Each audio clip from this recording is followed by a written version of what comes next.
Performance Immobilier pour les lives de l'été. 30 lives en 30 jours pour booster votre activité.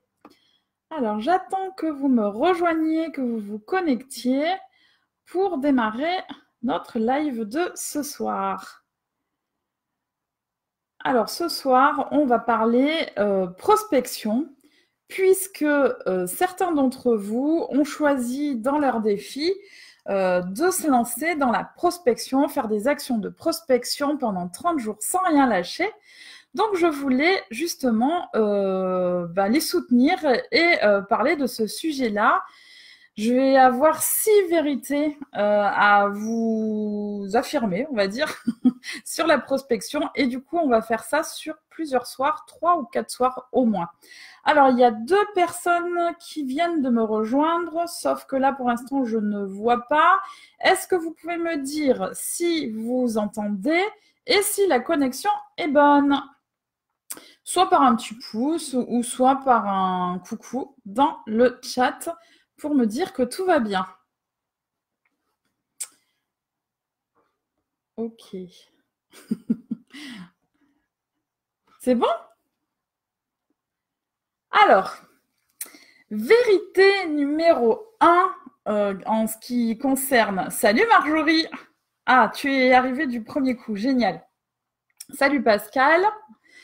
Donc, vérité numéro 1, s'agissant de la prospection, c'est que aucune, mais vraiment aucune entreprise ne démarre avec des clients. C'est une vérité. Alors aujourd'hui, on n'est pas à l'ombre des noisetiers parce qu'aujourd'hui, il ne fait pas super beau. Du coup, on est rentré. Mais je pense que demain, on pourra revenir à l'extérieur. C'est vachement plus agréable parce que finalement, dedans, là, c'est un peu bizarre. Donc, aucune entreprise ne démarre son activité avec des clients. Salut Marie-Hélène. Donc, en immobilier, vous avez 2 attitudes possibles. Soit, eh bien, vous attendez que les clients viennent, soit vous êtes proactif et vous passez à l'action pour bâtir votre notoriété. Hello Céline. Bon, la team est en renfort. Super, c'est cool. Alors, prospecter, c'est quoi? Prospecter, c'est mettre en place, en fait, un ensemble d'outils et de moyens ou d'actions, en fait, qui vont vous permettre, premièrement, de vous faire connaître, de trouver, bien sûr, des acquéreurs, des vendeurs, mais aussi de vous faire recommander. Hello, qui est-ce qui est arrivé là, que je viens de voir? Marie, Marjo et... Ok. Et l'objectif, en fait, c'est surtout d'être le premier à obtenir une information. Alors, être le premier en immobilier, vous en parlez tout le temps, mais malheureusement, vous en parlez souvent quand il s'agit de pitch téléphonique. Vous le savez, vous dites il faut être le premier. Mais en gros, c'est un petit peu une erreur parce qu'en immobilier, c'est pas au moment de la pitch téléphonique qu'il faut être le premier parce que là, c'est déjà trop tard. Il faut être le premier à connaître, ou en tout cas que le client vous connaisse, le prospect vous connaisse avant son projet de vente ou son projet immobilier, tout simplement. Alors, le bénéfice de ça, d'être connu en premier, eh bien, c'est que déjà, vous allez obtenir des mandats qui sont complètement différents de la concurrence, puisque ce sont des mandats sur lesquels c'est pas la guerre pour tout le monde. Ce sont des mandats qui n'étaient pas encore arrivés sur le marché. Ce sont des mandats, du coup, que vous allez pouvoir travailler plus facilement en exclusivité. Et bien, c'est comme ça qu'on arrive aussi à se différencier. Vous allez aussi obtenir, en lançant ces fameuses actions de prospection, obtenir des clients qui viennent spontanément à vous, plutôt que vous d'être toujours à la rame, d'aller toquer toujours derrière le client. Oui, Marjorie, passage à l'action obligé, on est d'accord.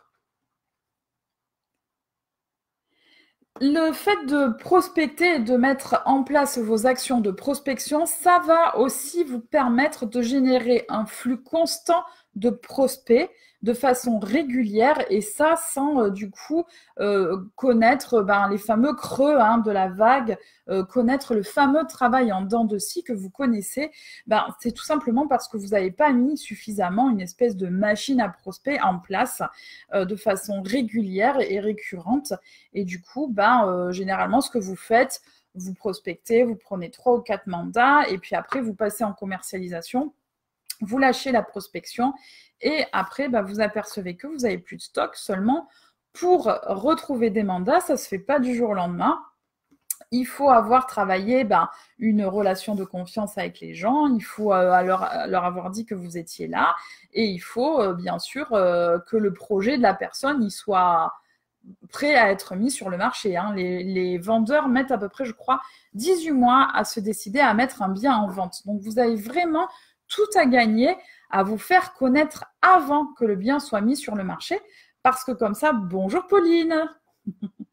Pauline, il me semble, je ne veux pas dire de bêtises, que c'est vous qui vous êtes lancée dans la prospection. Je crois bien que c'était le défi. Dites-moi si je fais erreur ou pas. Et la vérité numéro 2, ça sera la deuxième de ce soir, c'est que bâtir sa notoriété, eh bien évidemment, ça prend du temps. Mais si vous ne le faites pas, si vous ne faites rien pour bâtir votre notoriété, eh bien vous ne serez jamais connu. Et j'ai une super nouvelle pour vous, c'est vraiment tout à... Ah voilà, super Pauline, boitage. Donc du coup, le live, il est un peu pour vous ce soir, plus les membres de la team, parce que bien sûr que eux, je sais qu'ils se sont jetés dessus aussi.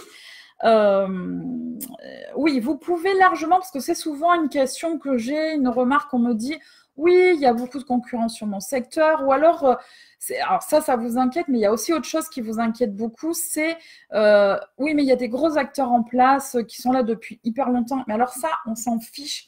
Si vous mettez une vraie stratégie de prospection en place, que vous bâtissez vraiment votre notoriété, vous pouvez très très largement supplanter ce qu'on appelle la concurrence. Et là, je suis claire et ferme là-dessus pour l'avoir fait plusieurs fois. Ce n'est pas parce qu'un acteur local en place existe, est connu et reconnu que vous, même en tant que mandataire, vous ne pouvez pas le supplanter, passer devant lui. C'est même arrivé, alors Marie, peut-être que tu la connais, Marjorie et Céline, vous ne la connaissez pas, mais vous en avez entendu parler vite fait à une des réunions hebdo, c'est Stéphanie. Qui a réussi à supplanter, et elle est mandataire en plus, à supplanter des agences locales qui étaient installées bien avant elle. Et comme elle a fait tout son super travail de prospection, bien maintenant, en plus, elle a fait... moi, je me suis arrêtée à 16 ventes au mois de mai. Après, elle est partie en congé, du coup, je ne sais pas trop où elle en est là maintenant. Mais c'est vrai que maintenant, les concurrents, quand ils savent justement qu'ils sont en concurrence avec elle sur un mandat, ils ont un peu les sueurs et ils se disent, bon, là, elle va nous prendre le mandat. Ah voilà, Pauline, rassurez-vous, c'est tout à fait possible, même en étant dans une petite agence et qu'en face vous avez des gros réseaux, si vous mettez en place une vraie stratégie de communication, une vraie stratégie de prospection, vous pouvez être au final, en prenant quelques mois, peut-être une petite année, si vous le faites très bien, supplanter très largement les acteurs existants. Ah, Marjo qui dit c'est clair, moi j'ai une agence qui est en place depuis 70 ans, d'accord? Du coup, c'est une grosse histoire de famille, ça. Et du coup, les contacts commencent à venir vers toi. Bah oui, effectivement, ça c'est tout à fait possible. Avec un peu de bol, ils travaillent peut-être pas forcément super bien. Ils ont un peu comme tout le monde, un peu la tête dans le guidon. Les suivis sont pas extraordinaires et tout. Et du coup, vous pouvez très très largement supplanter les acteurs existants. Donc, pour bâtir sa notoriété, ça va se passer en 2 étapes. La première étape, il va d'abord falloir bien sûr vous faire connaître. Et ça, en étant omniprésent, d'accord? Alors, je vous expliquerai, du coup, ce sujet-là, on va le faire sur 3, peut-être 4 soirs, sur 4 lives, c'est tout à fait possible que j'en mette un 4e sur ce sujet-là, parce qu'en plus, moi, c'est un sujet que j'adore, et c'est vraiment essentiel dans le métier. Donc, je veux vraiment qu'on y passe du temps dessus. Du coup, si vous avez des questions, n'hésitez pas, on va vraiment pouvoir le creuser très sérieusement.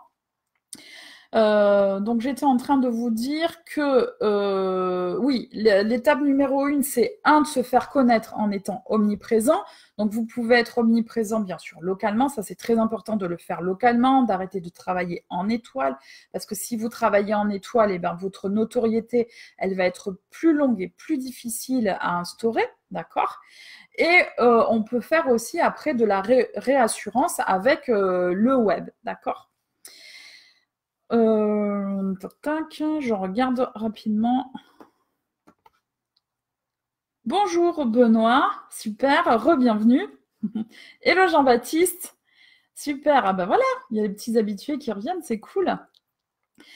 En fait, ça va vous aider à être vraiment présent dans la tête des gens. Parce que ce qu'il faut à terme, c'est que les gens, à partir du moment où ils ont un projet immobilier, ils pensent à vous.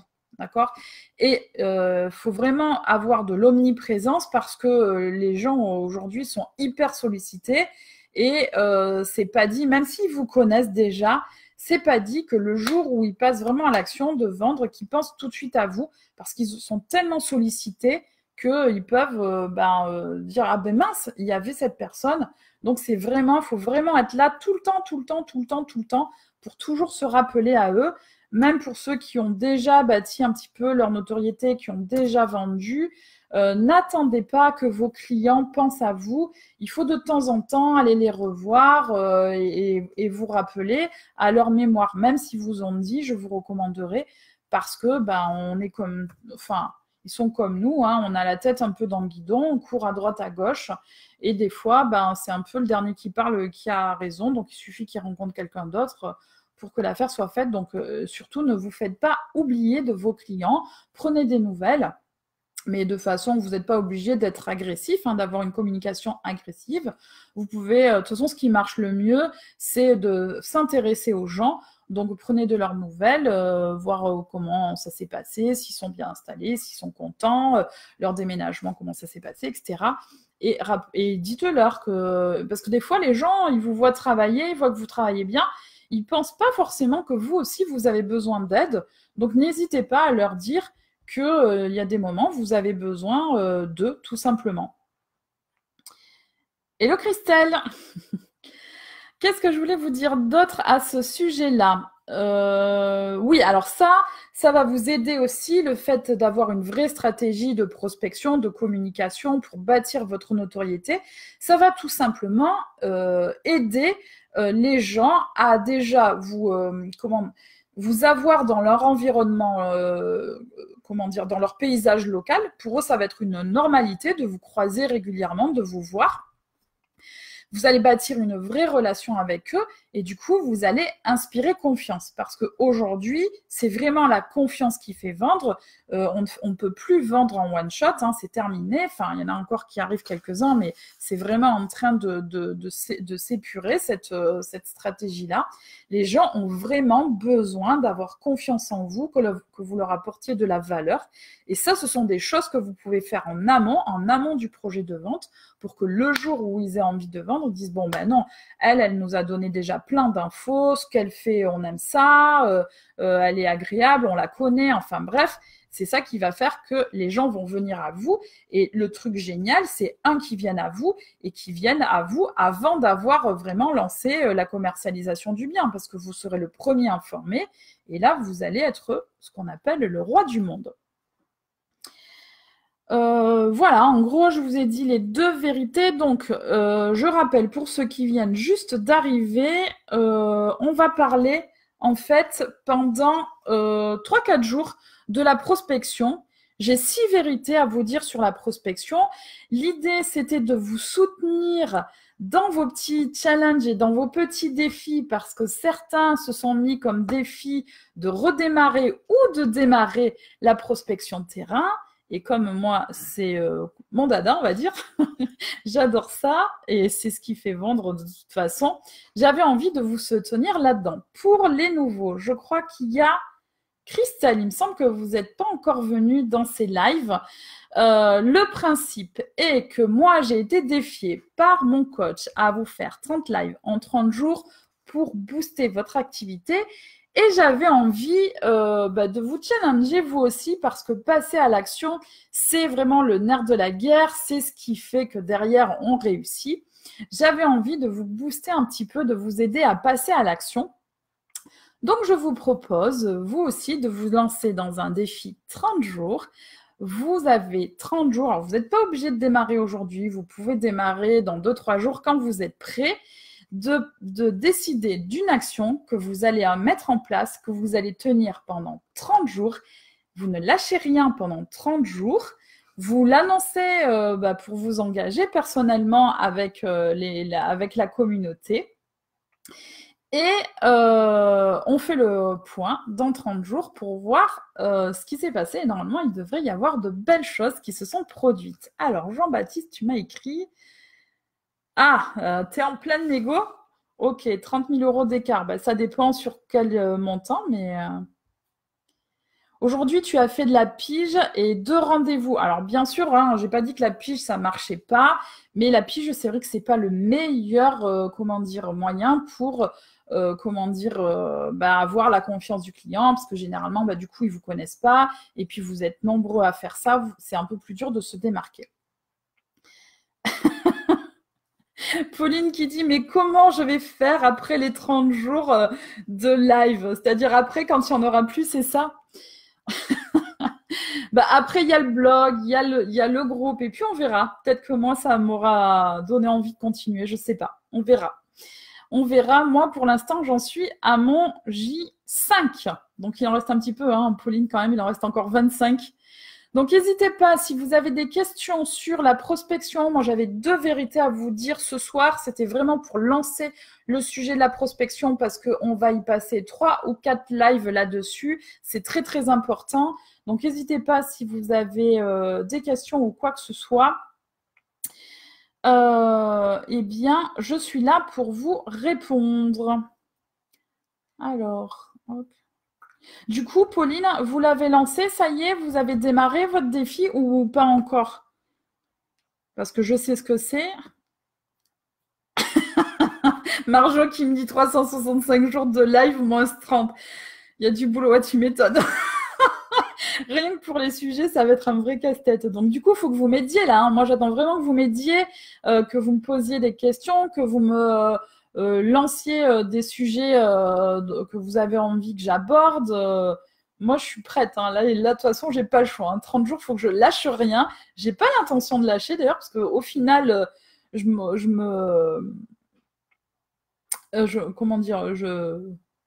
m'y prends au jeu. Donc, Jean-Baptiste qui dit on y va à la France loisir. Ah tu parles de la façon de démarcher de France Loisir qu'ils ont?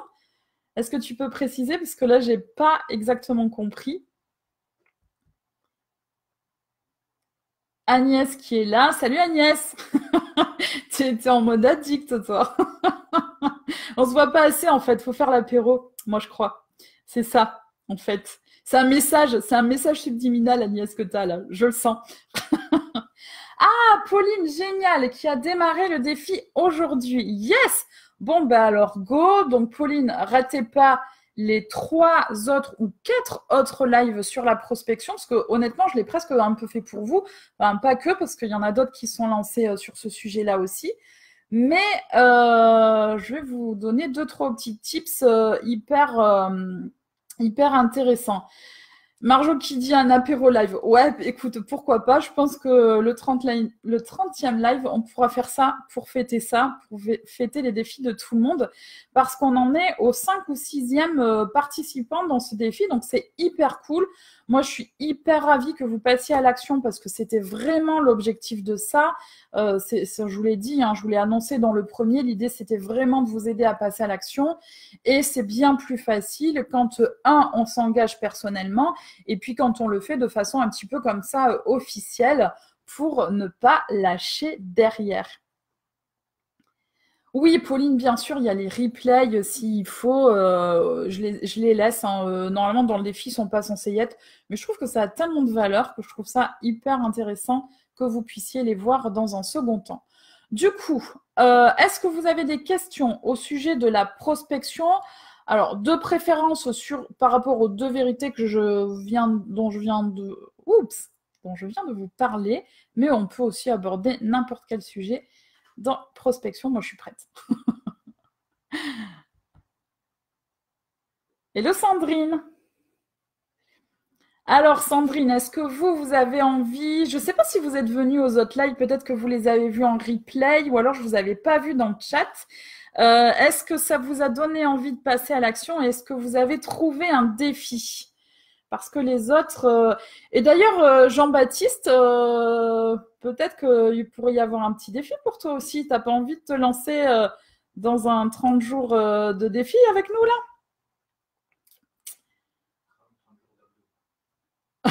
Non, ça c'est un autre défi, non. Et tu peux le faire toi si tu veux. Ah, Marjo qui me dit, tes replays, surtout, ils sont regardés aux alentours de minuit. Oui, c'est possible parce que je t'ai dit, quand j'ai regardé ma courbe, il y avait plus de monde à minuit qu'à 18h, ça c'est clair.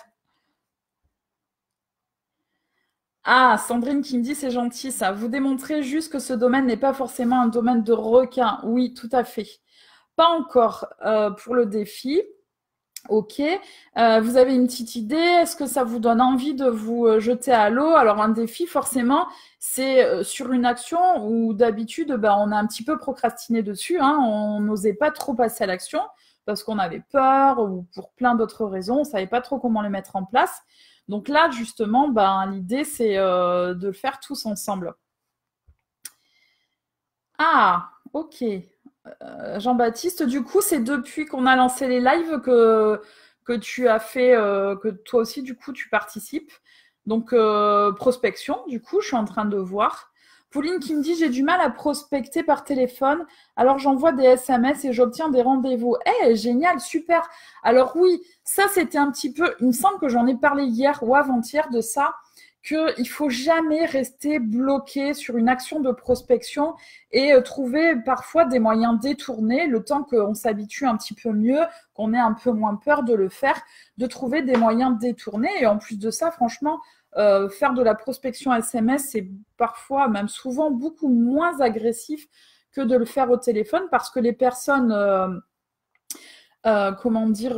consultent souvent leurs messages, leurs SMS. Elles voient qu'elles ont un SMS. En tout cas, moi, je ne sais pas si vous faites ça, mais moi, c'est ce que je fais. Quand je reçois un SMS, je le regarde, je l'ouvre pas et je le consulte au moment où je suis disponible. Et du coup, le fait de ne pas l'ouvrir, il reste... je vois toujours que j'ai un message. Comme ça, je ne l'oublie pas. Alors qu'un appel téléphonique, la plupart du temps, on oublie complètement.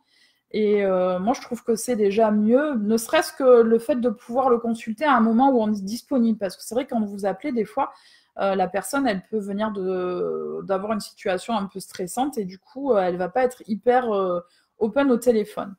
Sandrine qui est morte de rire, qui me dit, je débute donc des idées, j'en ai 1000. Ok. Eh ben, faut en choisir une et passer à l'action parce que ça serait vraiment génial. Il faudrait que je comptabilise vraiment officiellement le nombre de personnes qui sont passées à l'action et qu'on fasse un bilan aussi de ça à la fin parce que je trouve ça vraiment génial. Ok. Alors, pas de questions vraiment purement. L'appel, tu le matérialises par un rapport SMS. Oups. Oui, ok. J'ai pas vraiment compris exactement. Et Marjorie qui dit que toi, tu en as 1000 à la seconde. Ça m'étonne pas trop de toi en même temps, Marjorie, que tu en aies 1000. 1000 à la seconde. Mais effectivement, alors ça, avoir plein d'idées aussi, c'est génial. Mais des fois, c'est un petit travers aussi parce que quand on est perdu, quand on ne sait pas dans quel sens prendre les choses, on court un petit peu partout dans tous les sens pour chercher bien sûr une solution. Et l'idée, c'est effectivement de rester focus sur une action. C'est pour ça que c'est hyper important, même si vous en mettez qu'une en place, elle aura, pendant au minimum 30 jours, elle aura beaucoup plus de valeur et elle vous rapportera beaucoup plus que si vous lancez plein de petites actions comme ça sans vraiment les tenir. Et Marjorie qui dit on va faire le podium à la fin. Eh bien, écoute, pourquoi pas? Pourquoi pas? Sandrine qui me dit exact. Ok, super. Bon, ben génial. Alors, on n'est pas très nombreux ce soir. On est 12. Hier, on était 28. Mais hier, c'est vrai que j'avais pris le temps d'annoncer.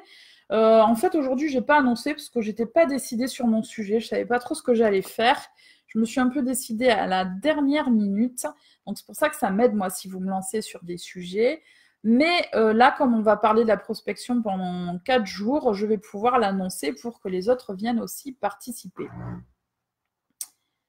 Ah Marjo qui dit c'est mon défaut. Je vis, je bois, je vapote, je parle et je mange immobilier. Ouais, ça, bah tu sais, moi aussi quand j'y étais, c'est pour ça que je dis moi l'immobilier c'est une vraie drogue. Hein. Tu fais que ça toute la journée en fait. Tu vis, tu dors, tu respires, tu manges, tu fais tout immobilier en fait.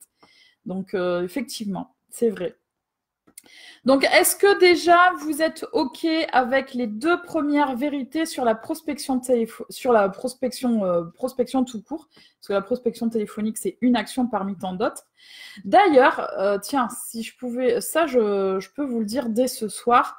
En fait, ce qu'il faut comprendre, c'est que si vous voulez trouver 100% de vos prospects, vous devez absolument avoir, comment dire, plusieurs canaux d'acquisition client. Si vous vous cantonnez à un seul canal d'acquisition client, comme par exemple la pige, eh bien, vous vous éliminez une partie de vos prospects. Parce que quand on regarde les analyses de comment viennent vos prospects, bah, vous allez voir que vous en avez, bon là je dis des chiffres vraiment au hasard, hein, n'en tenez pas compte, mais c'est juste pour illustrer, pour vous donner une idée. Vous allez en avoir peut-être 20% qui vont venir par du relationnel. Vous allez en avoir peut-être 2-3% qui vont venir par de la prospection vraiment de communication, hein, tout support papier, on va dire. Vous allez peut-être en avoir 30 autres % qui viennent par de la prospection téléphonique. Vous allez peut-être en avoir 5% qui vont venir par le web. Et puis généralement, de toute façon, toutes les actions, elles se confortent les unes aux autres. Elles augmentent en fait les points de contact avec vos clients. Et votre client, lui, ce qu'il faut comprendre, c'est qu'il fait une espèce de parcours. Il a besoin de vous avoir vu sur le terrain en vrai, d'avoir eu un papier, un document à lire de vous, et puis de vous revoir éventuellement sur les réseaux sociaux. Et à un moment donné, il va avoir un petit déclic de dire, bon, ok, c'est la bonne personne, je veux y aller. Et ce ne sera pas une seule action qui aura fait le déclic. Peut-être que cette personne, elle va venir sur un flyer. Mais en vérité, le flyer aura été l'élément déclencheur, mais en vérité, elle vous aura déjà vu sur un post Facebook, elle vous aura peut-être croisé dans la rue, et tous ces petits contacts, en fait, vont faire qu'à un moment donné, elle va avoir le déclic et elle va venir vers vous. Alors, prochain sujet sur le viager, Sandrine. Alors ça, c'est quelque chose qui vous intéresse. Alors, je ne suis pas hyper forte en viager, parce que j'en ai... non, j'en ai presque pas fait. Par contre, par rapport à des, à des choix de niche, ça, je peux en parler. C'est-à-dire comment on prospecte quand on prospecte sur du, du tout venant, hein, c'est-à-dire on est sur une zone locale et on prend tout ce qu'il y a sur cette zone, ou alors si on est sur un marché de niche, c'est-à-dire par exemple cibler tous les viagers. Et là, c'est une autre façon de prospecter. Donc ça, à la limite, je peux le développer un petit peu. Mais après, vous parlez vraiment purement et durement du viager. Je ne me sens pas suffisamment forte là-dessus. Du coup, si vous pouvez me préciser le sujet par rapport au viager, Sandrine, que vous voulez aborder, c'est avec plaisir. Marjo qui me dit on se retrouve samedi et dimanche ou lundi soir. Eh bien non, c'est 30 jours consécutifs. Donc là, c'est non-stop, hein. C'est tous les jours, hein, dimanche compris. Hein. Et en plus, tu me connais, moi, le lifestyle, ça compte, bah, je vais déroger. Comme c'est sur une petite durée, et bien du coup, il y aura live aussi le dimanche à 18h. Du coup, c'est tous les soirs à 18 h non-stop. 30 jours consécutifs. Ok. Est-ce que vous avez d'autres questions? Parce que moi, j'ai fait le tour des 2 vérités que je voulais vous dire ce soir. Je prépare les autres pour les autres soirs. On va parler d'un peu tout. On va parler de tous les outils de communication. On va parler de tous les modes de prospection, on va dire, de comment on fait réellement pour prospecter. Donc, ouais, j'ai l'intention d'envoyer un petit peu du lourd sur ces sujets-là. Donc, voilà. Marjo qui dit c'est pour continuer à remplir en rouge mon agenda. Ok, c'est cool. Du coup, il n'y a pas trop de questions. Je reste encore quelques instants avec vous. Pauline qui dit super. Bon, ça veut dire, Pauline, que les sujets que je vais aborder plaisent. Marjo, les SMS, oui, bien sûr, ça fait partie de la, comment dire, c'est une méthode de prospection, effectivement. Généralement, de toute façon, en plus, ce qui peut être très simple à mettre en place, mais vraiment très très simple, parce que la prospection SMS, elle est vraiment dans un vrai cadre. Il faut faire une séquence de SMS, mais vous pouvez faire quelque chose de très très simple, qui est, quand vous passez un appel téléphonique, c'est derrière de remercier la personne par SMS. Et ça c'est tout simple. Il n'y a rien de compliqué à mettre en place. Et les personnes, ça les marque énormément. J'ai 2-3 personnes qui le font là dans ma formation. Et bien, les gens apprécient. Parce que du coup, parce que l'idée, quand on fait de la prospection téléphonique, derrière, c'est de faire un suivi. C'est pour ça que c'est la prospection téléphonique et non pas de la pige. Parce que la pige, c'est vraiment du one-shot pur et dur. Et bien, les gens, du coup, ça les aide à se rappeler de vous. Et ils sont beaucoup plus cool au téléphone après derrière parce que ça les a touchés.